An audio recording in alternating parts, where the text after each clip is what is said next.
pertanyaan klasik.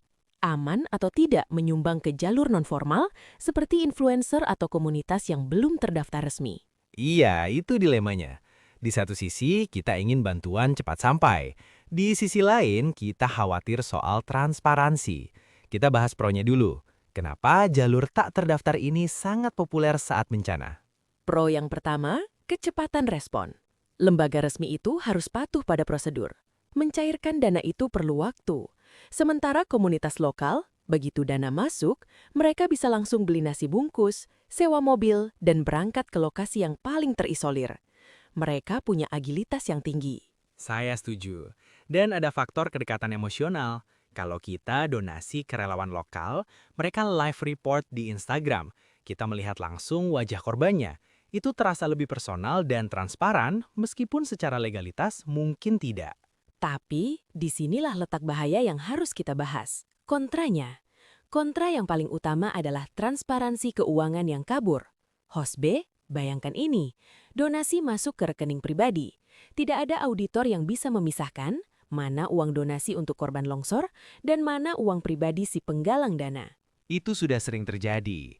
Kita ingat kasus-kasus sebelumnya, donasi yang tercampur dan akhirnya dibelikan aset pribadi, meskipun dalihnya untuk operasional. Dan ini bukan hanya soal niat buruk loh tapi juga soal manajemen dana yang tidak standar. Tepat. Dalam aturan Kemensos, pengumpulan uang dan barang ada batas maksimal 10% untuk biaya operasional.